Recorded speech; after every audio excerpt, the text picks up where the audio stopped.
여러분, 만약 여러분이 평생 꿈꿔왔던 조직에서 배신당한다면 어떻게 하시겠어요? 특전사 여군 장교 강서연 대위, 그녀는 아버지를 따라 군인이 되는 것이 꿈이었습니다. 완벽한 실력, 흔들리지 않는 신념으로 모든 이의 인정을 받았죠. 하지만 어느 날 이게 훈련이라고? 아니, 이건 살인의 위협이야. 작전 상황극이라고 했잖아요. 이건 진짜 폭행이에요.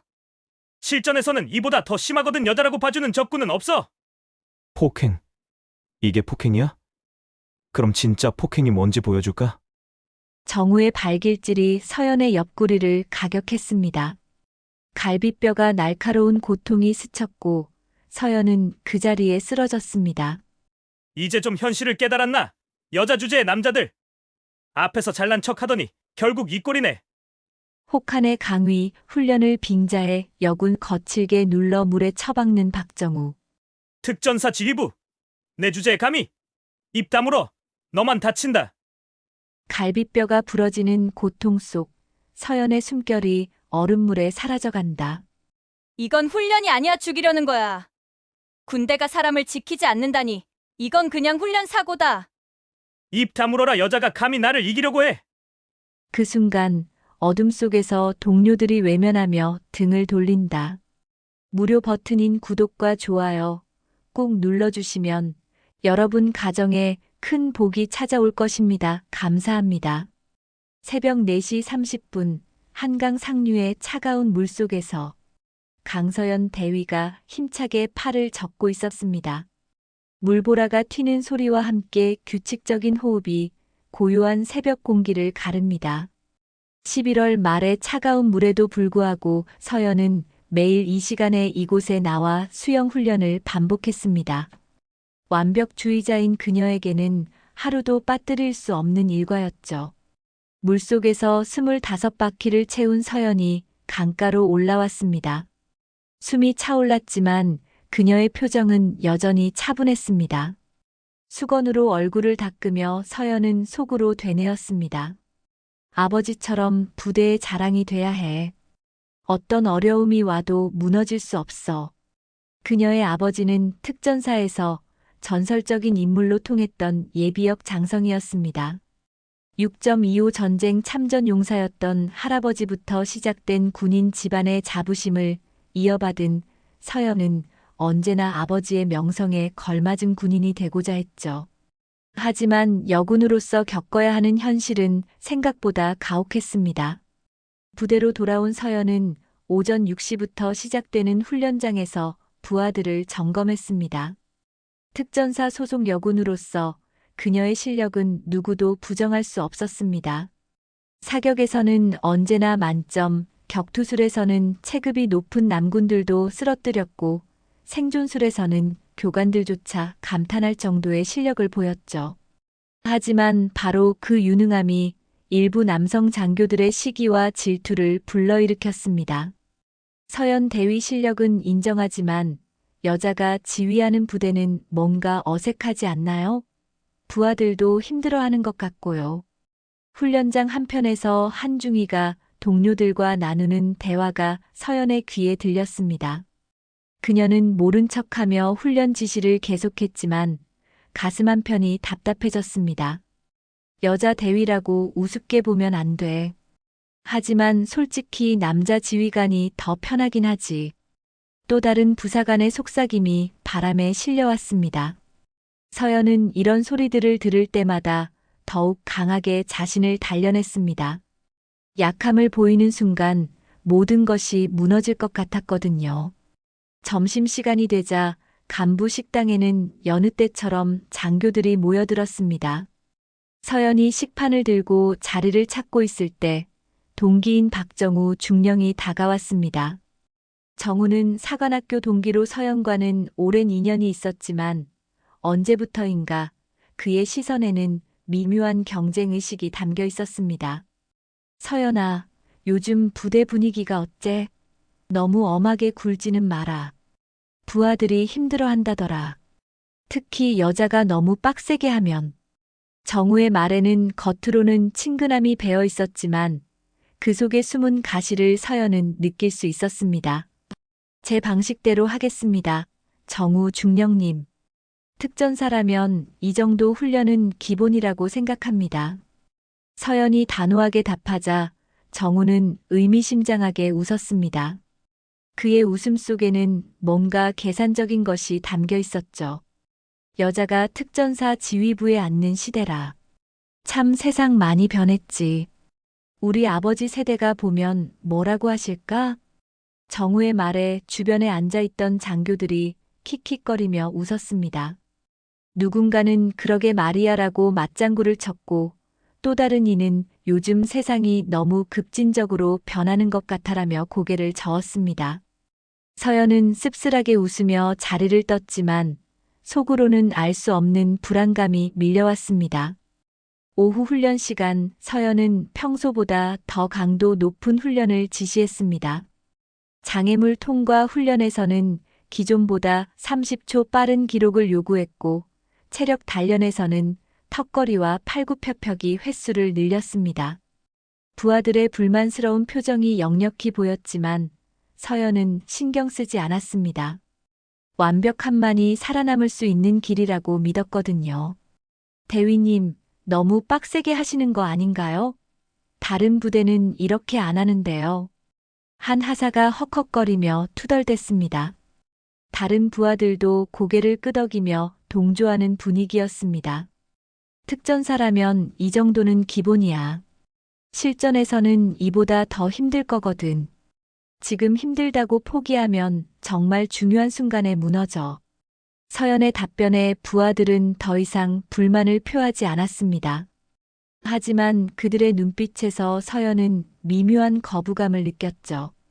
여자 대위가 너무 나간다는 시선이었습니다. 훈련이 끝난 후 서연은 홀로 부대 뒤편 언덕에 올랐습니다. 이곳은 그녀만의 은밀한 휴식처였습니다. 도시의 불빛이 반짝이는 풍경을 바라보며 서연은 깊은 생각에 잠겼습니다. 아버지가 늘 말씀하셨던 군인의 사명감, 조국에 대한 충성심, 그리고 정의로운 군인이 되라는 가르침. 하지만 현실은 생각보다 복잡하고 가혹했습니다. 내가 너무 경직된 건가? 아니면 이들이 나를 받아들이지 못하는 건가? 서연은 자문해 봤습니다. 하지만 곧 고개를 저었죠. 군인은 강해야 합니다. 특히 여군으로서 인정받으려면 남들보다 2배는 더 노력해야 했거든요. 아버지도 늘 말씀하셨습니다. 약함을 보이는 순간 모든 것이 끝난다고 말이죠. 부대로 돌아온 서연은 내일 있을 혹한기 수영작전 훈련 계획서를 검토했습니다.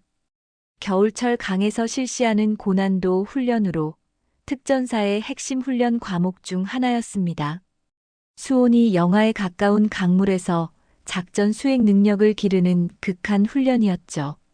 서연은 완벽한 계획을 세우기 위해 기온, 수온, 장비 점검표까지 꼼꼼히 정리했습니다.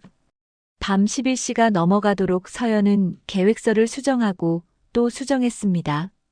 그때 복도에서 들려오는 목소리가 그녀의 집중을 깨뜨렸습니다. 내일 훈련에서 서연 대위 좀 혼내줘야겠어. 너무 나대는 것 같아.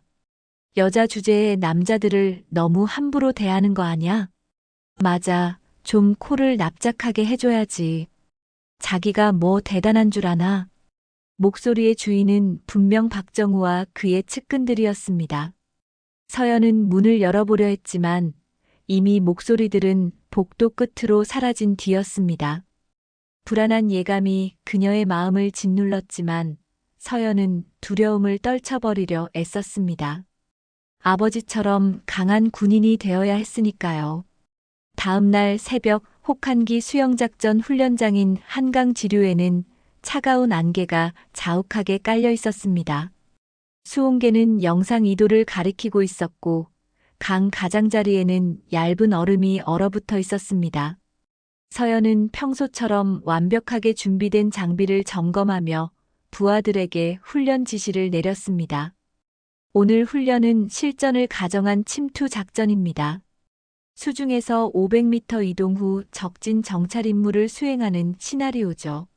안전수칙은 절대 지켜야 합니다. 서연의 목소리에는 언제나처럼 확신이 담겨 있었습니다. 하지만 부하들의 표정에서는 어제와 다른 묘한 기류가 감지되었습니다. 몇몇은 서로 눈짓을 주고받았고 평소보다 대답 소리도 힘이 없었습니다. 훈련이 시작되고 1시간이 지났을 때 박정우 중령이 갑자기 훈련장에 나타났습니다. 그와 함께 온 김대영 소령, 이성민 대위 등은 모두 정우의 측근들이었습니다. 서연은 의아해했지만 일단 인사를 했습니다. 정우 중령님, 무슨 일로 오셨습니까? 아, 그냥 후배들 훈련하는 모습이 궁금해서 왔어. 혹한기 훈련이라니 여자가 감당할 수 있을까 싶어서 말이야. 정우의 말에는 겉으로는 걱정하는 듯한 뉘앙스가 있었지만 그 속에 숨은 비아냥을 서연은 놓치지 않았습니다. 김대영과 이성민도 의미심장한 웃음을 지었습니다. 걱정 마십시오. 저희는 충분히 준비되어 있습니다. 서연이 자신 있게 답하자 정우는 고개를 끄덕였습니다. 그래. 그럼 우리도 함께 훈련에 참여해도 될까? 작전 상황극을 좀 더 현실적으로 만들어 보자고. 갑작스러운 제안에 서연은 당황했습니다. 하지만 거절할 명분도 없었고 무엇보다 자신의 능력을 의심하는 듯한 그들의 시선이 자존심을 건드렸습니다. 좋습니다. 어떤 시나리오를 원하십니까? 적군이 아군 지휘관을 포로로 잡는 상황이야. 고문과 협박으로 정보를 캐내려고 하는 거지. 물론 훈련이니까 적당히 할 거야. 정우의 제안에 서연은 잠시 망설였습니다. 뭔가 불길한 예감이 들었지만 특전사 장교로서 이런 훈련을 거부할 수는 없었습니다. 알겠습니다. 시작하겠습니다. 훈련이 재개되자 상황은 급변했습니다. 서연이 수중 침투를 마치고 강가로 올라오는 순간 정우와 그의 측근들이 갑자기 달려들었습니다. 처음에는 정말 훈련인 줄 알았던 서연이지만 점점 상황이 이상해졌습니다. 포로 확보, 지휘관을 잡았다. 김대영이 소리를 지르며 서연의 팔을 비틀어 잡았습니다. 젖은 몸으로 저항하려던 서연이었지만 3명이 동시에 달려들자 속수무책이었습니다. 이제 신문을 시작하지. 작전 계획을 풀어라. 정우가 차가운 목소리로 말했습니다. 하지만 그의 눈빛에는 훈련과는 다른 무언가가 번뜩이고 있었습니다. 악의와 질투, 그리고 오랫동안 쌓여온 분노가 섞여 있었죠. 저는 아무것도 말할 수 없습니다. 서연이 훈련 매뉴얼대로 답하자 갑자기 정우의 주먹이 그녀의 복부를 강타했습니다. 예상치 못한 진짜 폭력에 서연은 비명을 삼켰습니다. 이게 뭐야? 훈련이잖아요. 훈련이라고? 실전에서는 이보다 더 심하거든. 여자라고 봐주는 적군은 없어. 이성민이 냉소적으로 웃으며 서연의 머리채를 잡았습니다. 차가운 강물에 젖은 서연의 몸은 이미 체온을 잃어가고 있었는데 그들은 아랑곳하지 않았습니다. 작전 상황극이라고 했잖아요. 이건 진짜 폭행이에요. 서연이 항의하자 정우는 더욱 거칠어졌습니다. 폭행? 이게 폭행이야? 그럼 진짜 폭행이 뭔지 보여줄까? 정우의 발길질이 서연의 옆구리를 가격했습니다.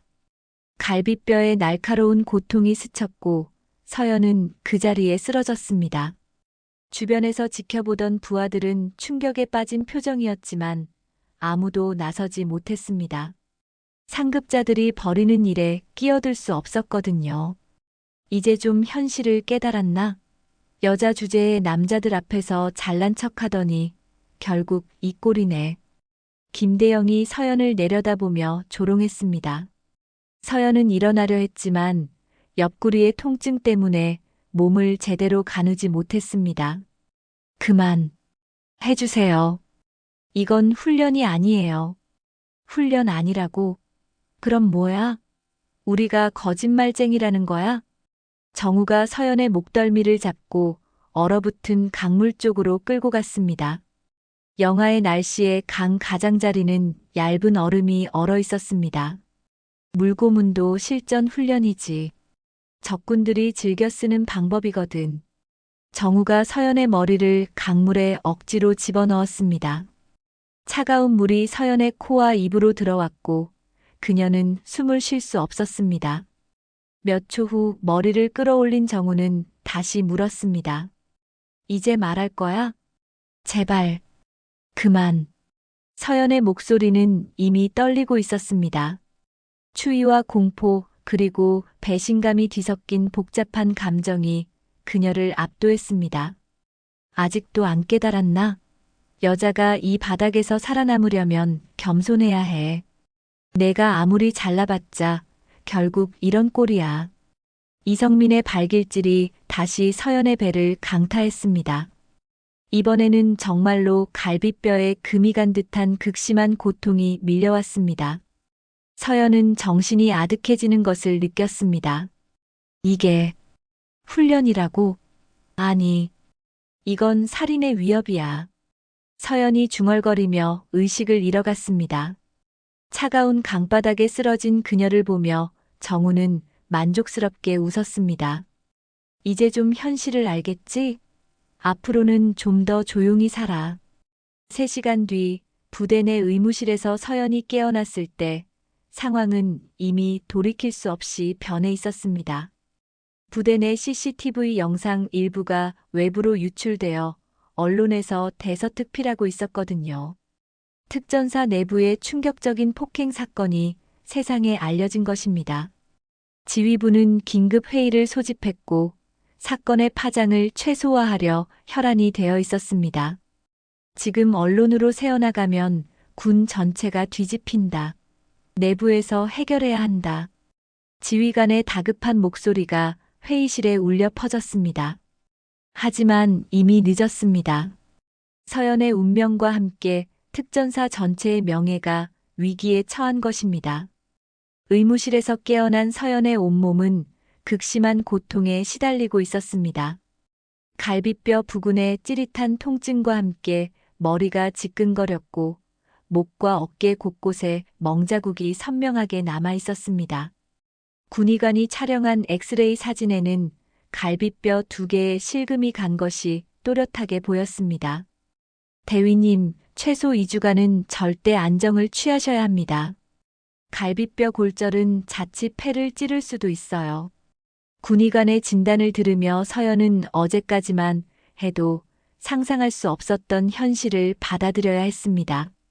동료 장교들이 자신을 이렇게 폭행할 줄은 꿈에도 몰랐거든요. 그때 의무실 문이 열리며 박정우가 들어왔습니다.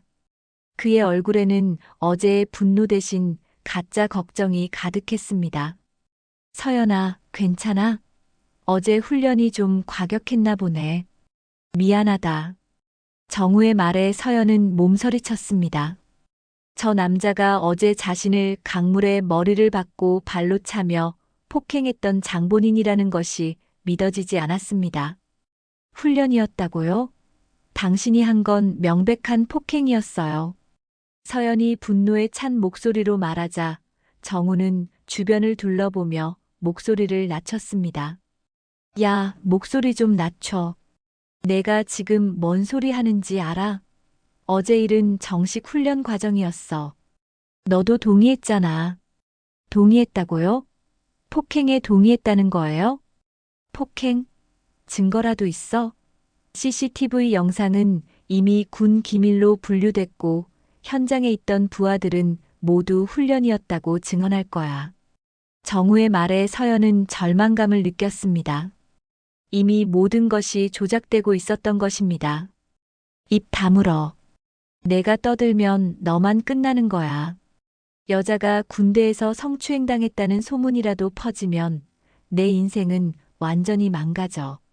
정우가 속삭이듯 말하는 협박에 서연은 온몸이 떨렸습니다. 하지만 그보다 더 충격적인 것은 군대라는 조직이 자신을 지켜주지 않을 수도 있다는 현실이었습니다. 의무실을 나온 서연은 복도에서 평소 친하게 지내던 이지훈 대위와 마주쳤습니다. 지훈은 서연의 상태를 보고 깜짝 놀랐습니다. 서연아, 무슨 일이야? 얼굴이 왜 이래? 지훈아, 나 좀 도와줘. 어제 정우 중령이. 하지만 서연이 말을 끝내기도 전에 지훈의 표정이 어두워졌습니다. 그는 주변을 살피더니 서연을 구석진 곳으로 끌고 갔습니다. 서연아, 미안하지만 난 이 일에 끼어들 수 없어. 벌써 소문이 다 퍼졌어. 내가 정우 중령에게 대든다고. 대들었다고? 나는 폭행당했다고. 그래도 상대가 중령이잖아. 게다가 정우는 뒤에 든든한 배경이 있어. 너도 알잖아. 그의 장인어른이 누군지. 지훈의 말에 서연은 더욱 절망했습니다. 정우의 장인은 현직 장군이었고 군 내부에서 상당한 영향력을 가진 인물이었습니다. 그럼 나는 어떻게 하라는 거야? 그냥 당하고만 살라고? 서연아, 현실적으로 생각해봐. 내가 이기기 힘든 싸움이야. 그냥 조용히 넘어가는 게 나을 것 같아. 지훈마저 등을 돌리자 서연은 완전히 고립되었음을 깨달았습니다. 그녀는 처음으로 군대라는 조직에서 정의가 통하지 않을 수도 있다는 냉혹한 현실을 직면하게 되었습니다. 그날 저녁 서연은 몰래 휴대전화에 녹음 앱을 설치하고 작은 녹음기를 구입했습니다. 증거를 모으기 위해서였습니다. 아무도 자신의 편이 되어주지 않는다면 혼자서라도 진실을 밝혀내겠다고 다짐했습니다. 나는 다시 일어설 거야. 아버지가 말씀하신 정의로운 군인이 되기 위해서라도. 다음 날 서연은 붕대를 감은 채로 부대에 나왔습니다. 주변 동료들의 시선이 따가웠지만 그녀는 당당하게 걸었습니다. 하지만 곧 더 큰 충격이 기다리고 있었습니다. 강서연 대위는 즉시 지휘관실로 출석하라. 확성기에서 울려 퍼진 방송에 서연은 불안한 마음으로 지휘관실로 향했습니다. 지휘관실에는 부대장과 함께 박정우, 그리고 몇 명의 참모들이 앉아 있었습니다. 강대위, 어제 훈련 중 발생한 사고에 대해 보고서를 작성했나? 아직입니다, 부대장님. 그럼 지금 즉시 작성하고, 내용은 훈련 중 발생한 단순 사고로 기록하면 돼. 부대장의 지시에 서연은 분노가 치밀어 올랐습니다. 부대장님, 그건 사실과 다릅니다. 어제 일은 명백한 폭행이었습니다. 폭행? 누가 누구를 폭행했다는 거야? 박정우 중령과 그 측근들이 저를. 강대위, 지금 상급자에 대해 근거 없는 비방을 하고 있는 거야? 부대장의 호통에 서연은 말문이 막혔습니다. 이미 모든 것이 정해진 시나리오처럼 흘러가고 있었습니다. 박중령, 이 문제에 대해 해명해 주시오. 네, 부대장님. 어제는 정식 혹한기 훈련이었습니다. 강대위가 참여를 원해서 실시한 작전 상황극이었는데 아마 훈련 강도가 높아서 다소 무리가 있었던 것 같습니다. 정우의 거짓말을 들으며 서연은 온몸이 떨렸습니다.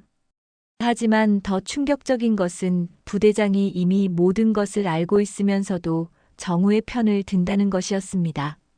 그럼 된 거 아냐? 강대위 훈련 중 부상은 어쩔 수 없는 일이야. 앞으로는 좀 더 신중하게 훈련에 임하고. 부대장님, 이건 명백히 보고서는 훈련 중 발생한 단순 사고로 작성하라고 했어. 이 이상 떠들면 불복종 혐의로 조치하겠어. 부대장의 최후 통첩에 서연은 더 이상 말할 수 없었습니다. 그녀는 지휘관실을 나오며 깊은 절망감에 빠졌습니다. 진실을 말했는데 거짓말쟁이가 되는 세상이군. 복도를 걸으며 서연은 주머니 속 녹음기를 만졌습니다. 다행히 방금 전 대화가 모두 녹음되어 있었습니다.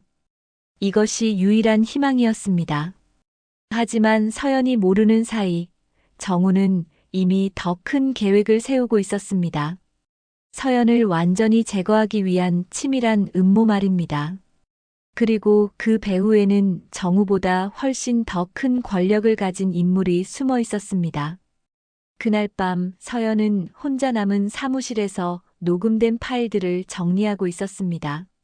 지휘관실에서의 대화, 정우의 협박, 그리고 부대장의 은폐 지시까지 모든 것이 선명하게 담겨 있었습니다. 하지만 이것만으로는 부족했습니다. 더 결정적인 증거가 필요했죠. 이걸로 뭔가 할 수 있을까? 서연은 휴대전화를 들여다보며 고민했습니다. 그때 문득 어제 훈련장에 설치되어 있던 CCTV가 떠올랐습니다. 분명 폭행 장면이 녹화되어 있을 것입니다.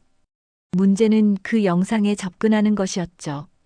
다음 날 새벽 서연은 평소보다 일찍 부대에 나와 보안실 근처를 정찰했습니다.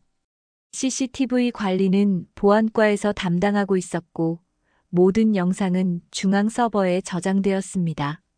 서연은 보안과 김하사와 평소 친분이 있다는 것을 떠올렸습니다.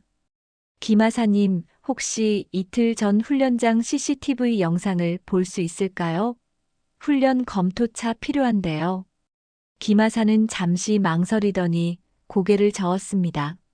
죄송합니다, 대위님. 그 영상은 이미 상부 지시로 기밀 처리되었습니다. 접근 권한이 제한되어 있어요. 기밀 처리요? 단순한 훈련 영상인데요. 저도 잘 모르겠습니다. 어제 박정우 중령님이 직접 오셔서 지시하셨어요. 서연은 정우가 이미 증거인멸에 나섰음을 깨달았습니다. 하지만 포기할 수는 없었습니다.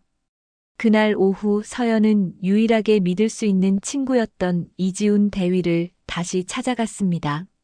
지훈은 서연을 보자 불편한 표정을 지었습니다. 서연아, 너 요즘 너무 위험한 짓 하는 거 아냐? 부대 분위기가 심상치 않아. 지훈아, 제발 한 번만 도와줘. 내가 아니면 도와줄 사람이 없어. 서연의 절박한 호소에 지훈은 깊은 한숨을 쉬었습니다. 서연아, 솔직히 말할게. 나도 무서워. 정우 중령 뒤에는 정말 무서운 사람들이 있어. 너도 알잖아. 군대에서 찍히면 어떻게 되는지.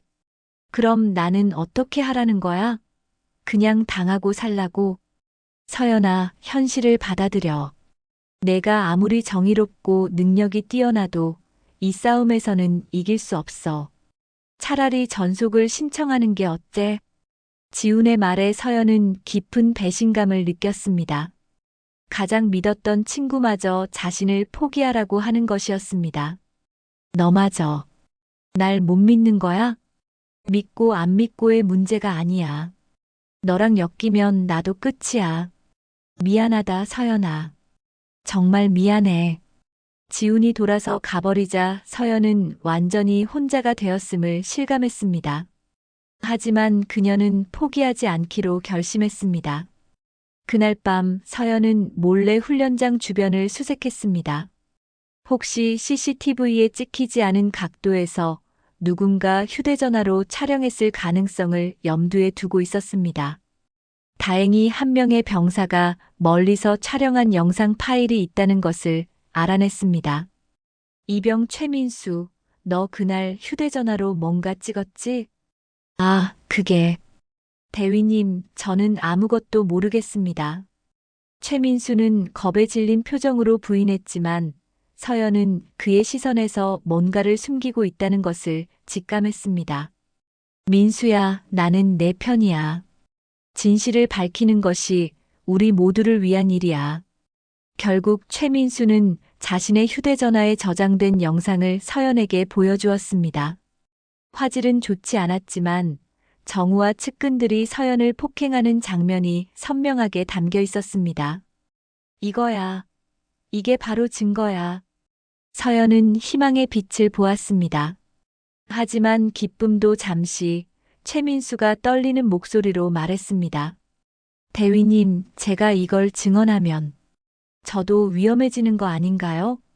민수야, 정의를 위해서야. 우리가 나서지 않으면 이런 일이 또 일어날 거야. 최민수는 한참을 고민하더니 고개를 끄덕였습니다. 서연은 드디어 결정적인 증거를 확보했다고 생각했습니다. 다음 날 서연은 영상 파일을 USB에 복사하여 상급 부대에 제출하기로 결심했습니다. 하지만 부대를 나서려는 순간 보안 요원들이 나타났습니다. 강서연 대위님이시죠? 긴급 보안 검색을 실시하겠습니다. 보안 검색이라니요?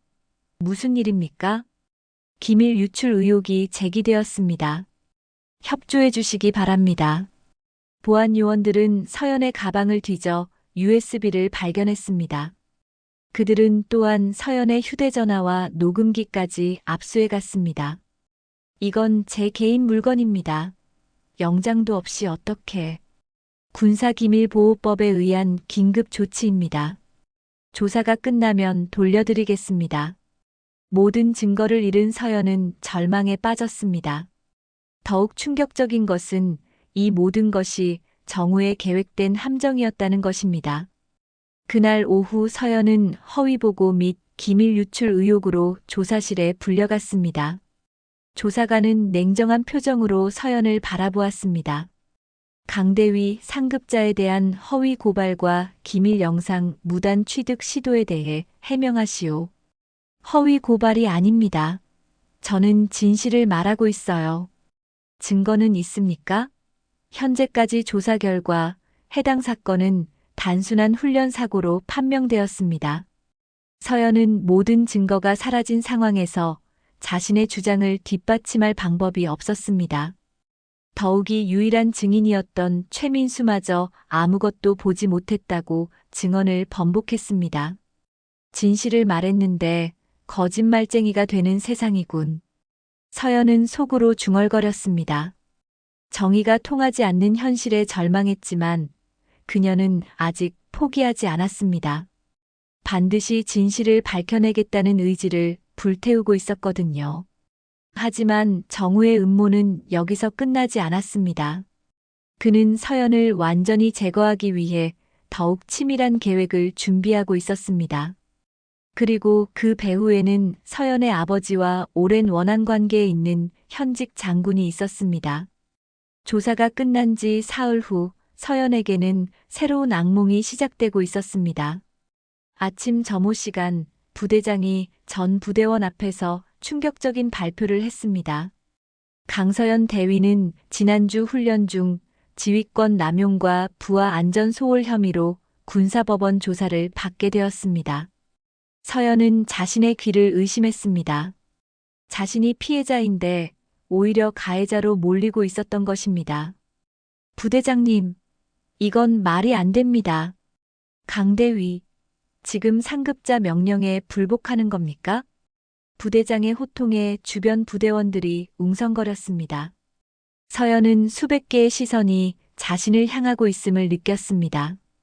그 시선들 중 어떤 것은 동정적이었지만 대부분은 의심과 불신으로 가득했습니다. 지휘권 남용이라니요? 도대체 무슨 근거로? 강대위 박정우 중령이 제출한 증거와 증인 진술에 따르면 당신이 부하들에게 위험한 훈련을 강요하고 안전수칙을 무시했다고 나와 있습니다. 서연은 박정우의 치밀한 계략을 깨달았습니다. 자신이 폭행당한 사건을 오히려 자신의 잘못으로 뒤바꿔 놓은 것입니다. 점호가 끝난 후 서연은 즉시 군사경찰에 의해 연행되었습니다. 영창으로 향하는 차 안에서 서연은 창밖을 바라보며 절망감에 잠겼습니다. 아버지, 나 이렇게 무너져야 하나요? 서연의 아버지는 현재 심장병으로 중환자실에 입원 중이었습니다. 스트레스를 주면 안 된다는 의사의 경고 때문에 서연은 아버지에게 이 상황을 알릴 수도 없었습니다. 영창에 도착한 서연은 차가운 독방에 갇혔습니다. 콘크리트 벽으로 둘러싸인 좁은 공간에서 그녀는 처음으로 완전한 절망을 맛보았습니다. 이게 정의인가? 이게 내가 평생 몸담고 싶었던 군대인가? 한편 부대 지휘부에서는 서연 사건을 완전히 덮기 위한 마지막 작업이 진행되고 있었습니다. 회의실에 모인 간부들은 언론 대응 방안을 논의하고 있었습니다. 강서연 대위 건은 이제 지휘권 남용 사건으로 공식 발표한다.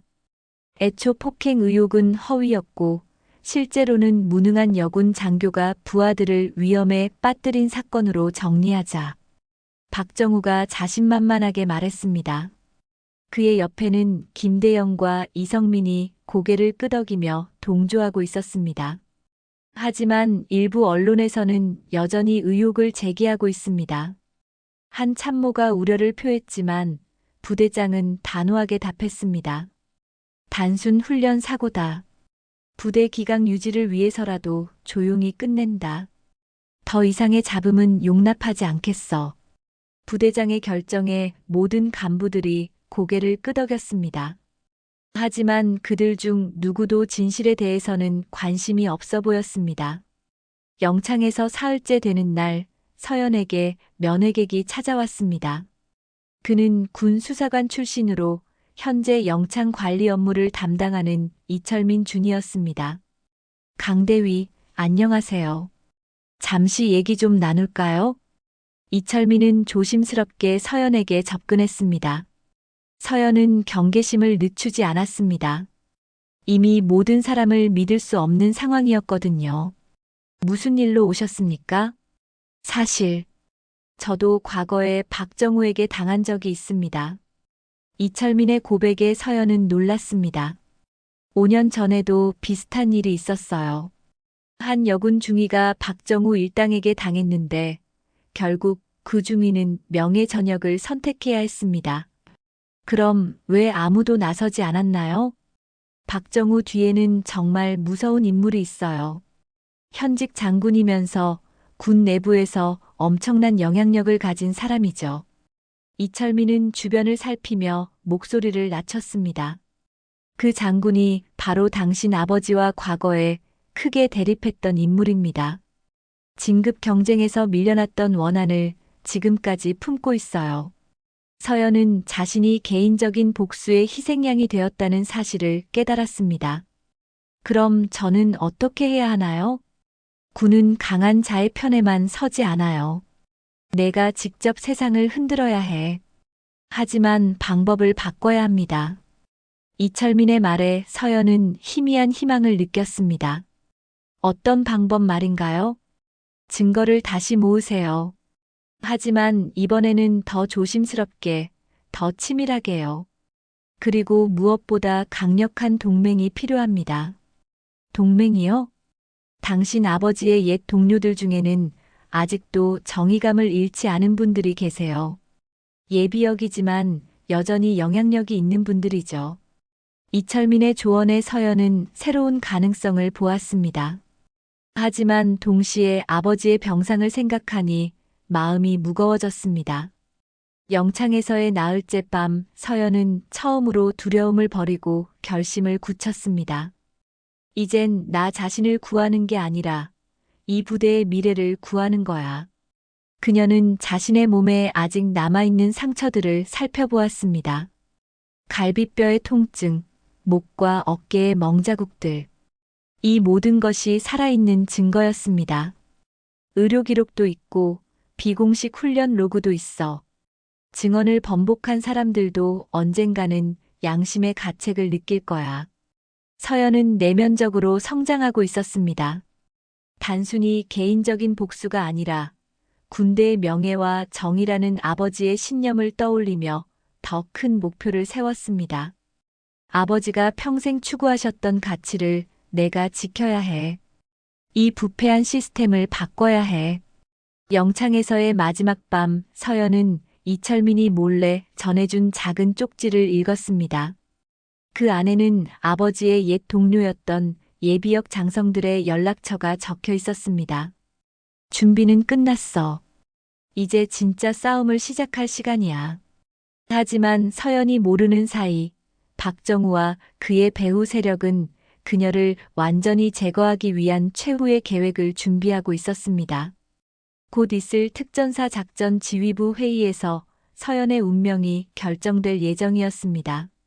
영창에서 나온 지 이틀 후 서연은 이철민 준이의 도움으로 몰래 병원을 찾았습니다. 심장병으로 중환자실에 입원 중인 아버지를 만나기 위해서였습니다. 하지만 아버지의 모습은 서연이 기억하는 것보다 훨씬 초라해 보였습니다. 아버지. 서연이 조심스럽게 병실 문을 열자 아버지는 힘겹게 눈을 떴습니다. 한때 특전사의 전설이었던 강철민 예비역 장성의 얼굴에는 깊은 주름과 피로가 가득했습니다. 서연아, 왜 이렇게 늦게 왔냐? 아버지는 아직 서연에게 일어난 일을 모르고 있었습니다. 서연은 아버지에게 짐이 되고 싶지 않았지만 더 이상 혼자서는 감당할 수 없는 상황이었습니다. 아버지, 제가 큰일이 생겼어요. 서연이 지난 며칠간의 일을 조심스럽게 설명하자 아버지의 얼굴이 점점 굳어졌습니다. 산소호흡기를 끼고 있던 아버지는 분노로 온몸이 떨렸습니다. 그놈들이 딸을. 아버지, 흥분하시면 안 돼요. 서연이 말렸지만 아버지는 이미 과거의 기억 속으로 빠져들고 있었습니다. 박정우 그놈의 장인. 최병호 그 자식이 아직도 나한테 원한을 품고 있구나. 아버지의 입에서 나온 이름에 서연은 놀랐습니다. 최병호 장군, 현재 합참본부에서 요직을 맡고 있는 실세였습니다. 아버지와 최병호 장군 사이에 무슨 일이 있었던 건가요? 20년 전, 그놈이 후배들 뇌물받고 진급한 걸 내가 폭로했어. 결국 그놈은 좌천되었고 나는 여러 번 암살 위협을 받았지. 아버지의 고백에 서연은 자신이 얼마나 큰 적과 싸우고 있는지 깨달았습니다. 이제 그놈이 내 딸로 복수하려는 거야. 서연아, 미안하다. 아버지 때문에. 아버지 잘못이 아니에요. 제가 해결할 거예요. 그때 병실 문이 열리며 간병인이 들어왔습니다. 하지만 그 간병인의 얼굴에서 서연은 뭔가 이상함을 느꼈습니다. 면회 시간이 끝났습니다. 나가주세요. 간병인의 말투가 너무 경직되어 있었습니다. 서연은 직감적으로 위험을 느끼고 아버지에게 속삭였습니다. 아버지, 제가 연락드릴 분들 명단 좀 적어주세요. 아버지는 떨리는 손으로 종이에 몇 개의 이름을 적었습니다. 모두 자신의 옛 동료들이었습니다. 이분들은 아직도 정의를 믿는 사람들이야. 특히 김정호 예비역 중장은 현재도 국방부에 영향력이 있어. 서연은 종이를 받아 조심스럽게 주머니에 넣었습니다. 그때 간병인이 다시 재촉했습니다. 빨리 나가주세요. 병원을 나온 서연은 뒤따라오는 시선을 느꼈습니다. 분명 감시를 받고 있었습니다. 서연은 여러 번 길을 돌아 감시를 따돌린 후 이철민 준이와 약속한 장소로 향했습니다. 준이님, 아버지 명단에 있는 분들과 연락이 닿나요? 김정호 예비역 중장님은 내일 만날 수 있을 것 같습니다. 하지만 조심해야 해요.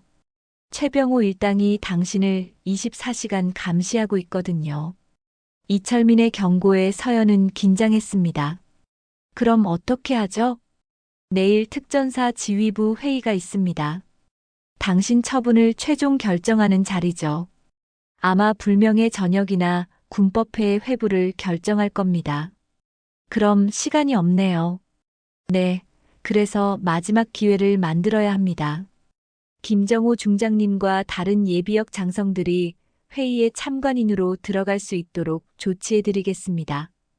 이철민의 계획을 들으며 서연은 마지막 희망을 품었습니다. 하지만 동시에 실패할 경우의 결과도 각오해야 했습니다. 그날 밤 서연은 자신의 몸에 남은 상처들을 다시 한번 촬영하고 기록했습니다. 의료 기록과 함께 이것들이 유일한 물증이었습니다. 또한 훈련 당일의 일지와 목격자들의 명단도 정리했습니다. 비록 증언을 번복했지만 언젠가는 양심이 이길 거야. 서연은 최민수 이병을 비롯해 현장에 있었던 모든 사람들의 이름을 적었습니다. 그들이 언젠가는 진실을 말할 날이 올 것이라고 믿었습니다. 다음 날 아침 서연은 평소보다 일찍 부대에 나왔습니다. 오늘이 자신의 운명이 결정되는 날이라는 것을 알고 있었기 때문입니다. 복도에서 마주친 동료들의 시선은 여전히 차가웠지만 서연은 더 이상 신경 쓰지 않았습니다. 오늘 모든 것이 결정돼. 점심시간 박정우가 측근들과 함께 서연 앞을 지나가며 의미심장한 웃음을 지었습니다. 서연아, 오늘 회의 잘 봐라. 내 미래가 결정되는 자리니까. 정우 중령님도 오늘 진실이 밝혀지는 걸 보시게 될 겁니다. 서연의 당당한 대답에 정우의 표정이 순간 굳어졌습니다. 뭐, 지금까지도 정신 못 차렸나? 너한테 무슨 카드가 남아있다고 생각해? 두고 보시죠. 서연이 돌아서자 정우는 김대영에게 속삭였습니다. 전현이 뭔가 준비하고 있는 것 같아. 확실히 끝장내야겠어. 오후 3시 특전사 작전 지휘부 회의실에는 긴장감이 감돌고 있었습니다. 부대장을 비롯한 주요 간부들이 모였고 예비역 장성들도 참관인 자격으로 참석했습니다. 강서연 대위 처분건에 대해 논의하겠습니다. 부대장이 회의를 시작하자 서연은 깊은 숨을 쉬었습니다. 드디어 마지막 싸움이 시작된 것입니다. 김정호 예비역 중장과 다른 참관인들의 눈빛에서 서연은 희망을 읽었습니다. 아버지의 옛 동료들이 자신을 지켜보고 있다는 사실만으로도 힘이 났습니다. 이제 진짜 시작이야. 아버지의 명예와 군대의 정의를 위해서라도 절대 물러설 수 없어.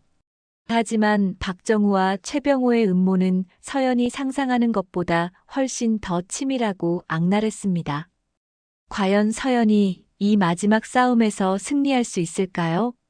특전사 작전 지휘부 회의실의 무거운 분위기 속에서 부대장이 서연의 처분안을 발표하려는 순간 회의실 문이 갑자기 열렸습니다. 모든 사람들의 시선이 문 쪽으로 향했습니다. 실례합니다. 이 회의의 중요한 증거를 제출하고 싶습니다. 서연이 당당하게 회의실로 들어섰습니다. 그녀의 손에는 가방 하나가 들려 있었고 표정에는 지난 며칠간의 절망 대신 강한 의지가 담겨 있었습니다. 강대위, 지금 뭐 하는 겁니까? 회의 중에 무단 침입이라니. 부대장이 버럭 소리쳤지만 참관인으로 온 김정호 예비역 중장이 손을 들어 제지했습니다. 잠시만요, 부대장님. 당사자의 최후 진술을 들어보는 것도 좋을 것 같습니다. 김정호 중장의 개입에 부대장은 어쩔 수 없이 자리에 앉았습니다. 박정우는 불안한 표정으로 서연을 바라보았습니다. 좋습니다. 그럼 5분만 드리겠습니다. 서연은 가방에서 여러 자료들을 꺼내 테이블 위에 놓았습니다. 의료기록, 상처 사진, 그리고 몇 개의 USB가 있었습니다. 존경하는 장성님들, 그리고 동료 장교 여러분. 저는 오늘 이 자리에서 진실을 밝히고자 합니다. 서연의 목소리는 떨리지 않았습니다. 지난 며칠간의 고통이 오히려 그녀를 더 강하게 만들었습니다. 지난주 혹한기 훈련에서 일어난 일은 단순한 사고가 아니었습니다. 박정우 중령과 그 측근들의 계획적인 폭행이었습니다. 강대위, 지금 상급자에 대한 모독을 하고 있는 겁니까? 박정우가 벌떡 일어나며 항의했지만 서연은 침착하게 계속했습니다. 증거가 있습니다. 서연이 첫 번째 USB를 노트북에 삽입하자 스크린에 영상이 재생되기 시작했습니다. 비록 화질은 좋지 않았지만 정우와 측근들이 서연을 폭행하는 장면이 선명하게 보였습니다. 이건 어떻게 구한 거야? 정우의 얼굴이 창백해졌습니다. 분명 모든 증거를 없앴다고 생각했는데 말입니다. 이 영상은 이철민 준이님의 도움으로 복구한 것입니다. 삭제된 CCTV 파일의 백업본이었죠. 회의실이 술렁거렸습니다. 참관인들의 표정이 점점 심각해졌습니다. 하지만 이것만으로는 부족합니다. 서연이 두 번째 USB를 삽입했습니다. 이번에는 음성 파일이었습니다. 입 다물어. 내가 떠들면 너만 끝나는 거야. 정우의 목소리가 회의실에 울려 퍼졌습니다. 협박하는 내용이 고스란히 담겨 있었습니다. 이건 조작이다. 저 여자가 꾸며낸 거야. 정우가 당황하며 소리쳤지만 서연은 여전히 침착했습니다. 조작이라고 하시는군요. 그럼 이것도 조작일까요? 서연이 세 번째 자료를 공개했습니다. 그것은 정우와 최병호 장군 사이의 통화 녹음이었습니다. 강철민 그놈의 딸을 확실히 처리해라. 20년 전 원한을 이제야 갚을 때가 왔어. 최병호 장군의 목소리가 회의실에 울려 퍼지자 모든 사람들이 충격에 빠졌습니다. 이건 어떻게? 정우는 말을 잇지 못했습니다. 가장 비밀스럽게 진행했던 통화까지 녹음된 것을 보고 절망했습니다. 지금 여기서 진실을 밝히지 않으면 이 부대는 스스로 무너집니다. 서연의 결연한 목소리에 회의실은 정적에 빠졌습니다. 강대위, 이 증거들을 어떻게 확보했습니까? 김정호 중장이 조심스럽게 물었습니다. 김정호 중장님을 비롯한 아버지의 옛 동료분들이 도와주셨습니다. 정의는 아직 살아 있었습니다. 그때 박정우가 마지막 발악을 시작했습니다. 조작이다. 저 여자는 정신이 이상해. 이 모든 게 꾸며낸 거야. 조작이라고 하시는군요. 그럼 당신이 그렇게 말할 줄 알고 원본을 군 외부에도 보냈습니다. 서연의 말에 정우의 얼굴이 하얗게 변했습니다. 뭐라고? 국정감사를 담당하는 국회의원실과 군사 전문 기자들에게도 이미 전달했습니다. 오늘 오후 6시에 동시에 공개될 예정이죠. 서연의 폭탄 선언에 회의실이 아수라장이 되었습니다. 당신이 뭘 한 건지 알아? 부대장이 다급하게 소리쳤지만 이미 늦었습니다. 저는 제 명예만 지키려는 게 아닙니다. 이 부대의, 아니, 대한민국 군대의 명예를 지키려는 것입니다. 그때 회의실 문이 다시 열리며 군사 경찰들이 들어왔습니다. 박정우 중령, 폭행 및 직권 남용 혐의로 긴급 체포하겠습니다. 뭐야? 이게 무슨 소리야? 정우가 항의했지만 이미 수사가 시작된 후였습니다. 김대영 소령, 이성민 대위도 함께 동행하시기 바랍니다. 측근들까지 연행되자 회의실은 완전한 혼란에 빠졌습니다. 이럴 수가. 부대장이 중얼거렸지만 김정호 중장이 일어나 말했습니다. 부대장님, 이제 진실이 밝혀졌습니다. 그리고 이 사건의 배후에 최병호 장군이 있다는 것도 확인되었고요. 순간 회의실의 분위기가 완전히 뒤바뀌었습니다. 정우의 배후 세력이 드러나면서 권력의 판도가 변한 것입니다. 아직 끝나지 않았습니다. 서연이 마지막 카드를 꺼냈습니다. 최병호 장군과 관련된 추가 증거들도 있습니다. 20년 전 뇌물 사건의 미공개 자료들 말입니다. 김정호 중장을 비롯한 예비역 장성들이 고개를 끄덕였습니다. 그들은 이미 모든 것을 준비하고 있었던 것입니다. 이제 군 검찰이 긴급 수사에 착수할 것입니다. 모든 진실이 밝혀질 때까지 수사는 계속됩니다. 회의실에서 나온 서연은 하늘을 올려다보았습니다. 드디어 정의를 세운 것입니다.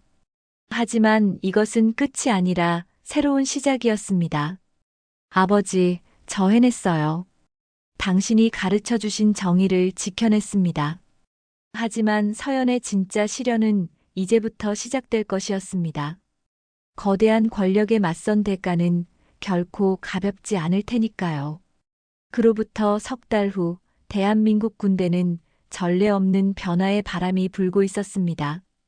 박정우와 그의 측근들은 군법회의에서 중형을 선고받고 구속되었고 배후의 실세였던 최병호 장군은 뇌물수수와 직권남용 혐의로 보직에서 해임되어 구속 수사를 받고 있었습니다. 서연의 용기 있는 폭로는 단순히 개인적인 복수에 그치지 않았습니다. 군 내부의 부조리와 성폭력, 권력 남용 문제가 수면 위로 드러나면서 전국적인 개혁 바람이 불기 시작했습니다. 강서연 대위의 사건을 계기로 우리 군은 완전히 새로워져야 합니다. 국방부 장관이 직접 나서서 군 인권제도 개선안을 발표했습니다. 서연은 이 개선안 작성에 직접 참여하게 되었습니다.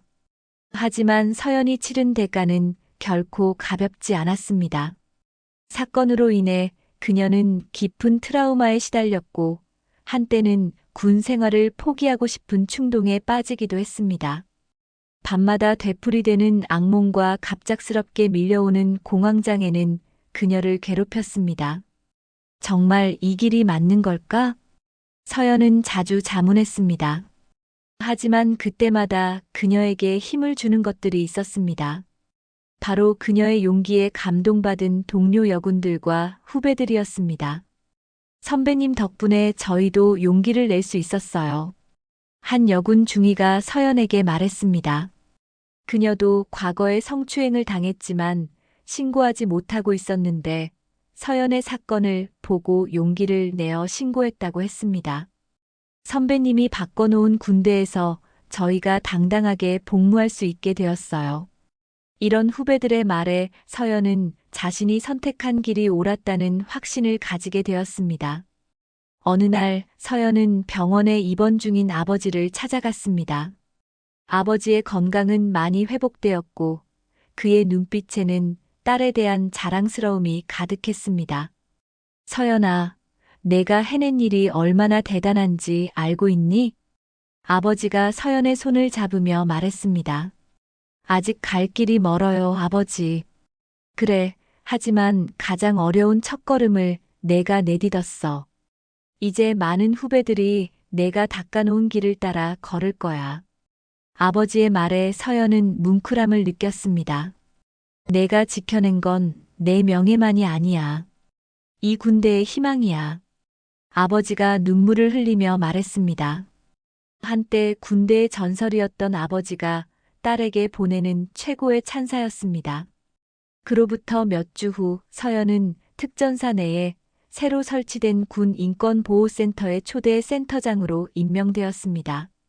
이는 그녀의 공로를 인정하는 동시에 군 내부 개혁에 상징적인 의미가 있었습니다.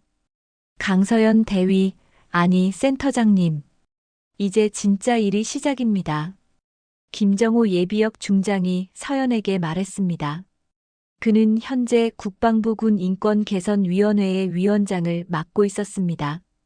네, 중장님. 더 이상 제2의 피해자가 나오지 않도록 최선을 다하겠습니다. 서연의 새로운 임무는 군 내 인권 침해 사건을 예방하고 피해자들을 보호하는 것이었습니다.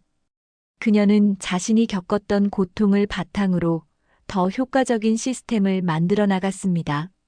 센터장님, 신고 건수가 급격히 늘고 있습니다. 부센터장이 보고했습니다. 서연의 사건 이후 그동안 숨어있던 피해자들이 용기를 내어 신고하기 시작한 것입니다.